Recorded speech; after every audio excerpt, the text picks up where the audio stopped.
Saya Fedi Pilor, Guru Asuransi, tanggal 18 Januari 2025 dari Starbucks Coffee, Taman Galaksi. Ya, saya ingin coba jelaskan juga mengenai kebakaran yang terjadi di Los Angeles. Kebakaran properti, rumah tinggal, toko, kantor, dan segala macam properti yang ada.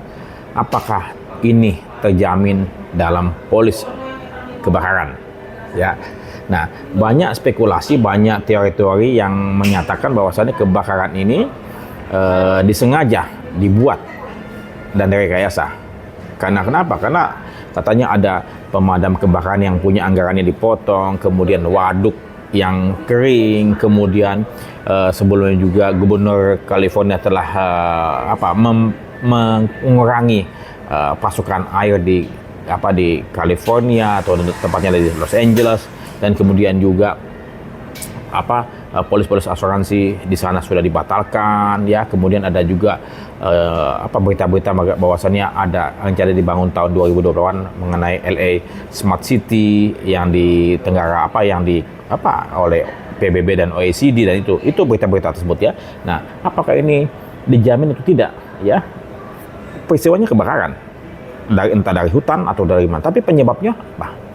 Saat ini masih belum jelas apa penyebab kebakaran, ataukah ada niat jahat orang lain yang membakar beberapa titik sehingga akhirnya titik tersebut menyebar luas ke segala arah, ya, sehingga akhirnya seluruh itu musnah, ya. Apakah terjamin?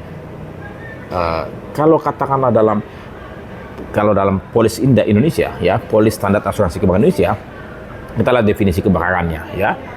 Kebakar, tapi kebakaran tersebut yang tadi penyebabnya itu belum jelas, ya, apa penyebabnya. Kalau PSAK berarti menunggu statement, menunggu pernyataan dari pemerintah. Akhirnya industri asuransian menunggu pernyataan dari pemerintah apakah peristiwa ini disebabkan oleh apa. Jadi perusahaan asuransi di Indonesia biasanya menunggu statement, ya, seperti halnya pada waktu kejadian 1998, ya, di mana kerusuhan tersebut terjadi. Perusahaan asuransi menunggu pernyataan apakah ini militer atau tidak atau apa, gitu. Dan kemudian setelah pernyataan tersebut keluar baru lihat polisnya, ya, apakah itu terjamin atau tidak. Tapi kalau katakanlah polis property all risk, ya, bila mana kejadiannya itu di Indonesia, ya, property all risk, maka kita lihat tinggal lihat pengecualian saja, ya, pengecualian saja. Kalau ternyata tidak disebutkan nama pengecualian maka dijamin. Tapi kembali lagi, disebabkan oleh apa? Menunggu lagi pernyataan, ya. Nah, kalau kata misal tadi ada kaitan dengan kejahatan terorisme, ya, atau kejahatan militer, atau disengaja RSMD, atau hanya kebakaran hutan biasa, atau apa. Nah, dalam polis PAR kebakaran hutan tidak dikecualikan, ya. Coba Anda lihat, ya, kebakaran hutan tidak dikecualikan, ya. Tapi kalau terorisme, kalau tidak diperluas maka bisa saja tidak dijamin.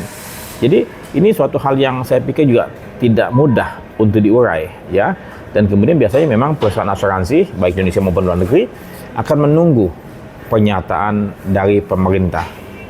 Nah, sampai kapan pernyataan tersebut keluar? Apakah katakanlah polis asuransi ini akan membayar atau tidak berdasarkan ucapan, omongan, pernyataan pemerintah, bukan dari polis asuransi? Makanya kembali lagi, beli asuransi pun juga beresiko, karena belum tentu apa yang katakanlah kita beli jaminan tersebut terjamin. Karena kenapa? Karena menunggu suatu pernyataan. Jadi dibayar atau tidaknya kerugian-kerugian ini menunggu pernyataan pemerintah. Asuransi tidak bisa bekerja sendiri tanpa sebuah statement.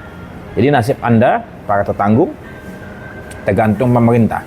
Kalau pemerintahnya baik hati, maka dia menyatakan bahwa ini kebakaran biasa, ya, bukan bencana, ya, bukan kejahatan terorisme atau apapun, ya. Sekali lagi, semua bergantung kepada statement pemerintah. Sampai kapan keluarnya dan apa bunyinya, saya tidak tahu.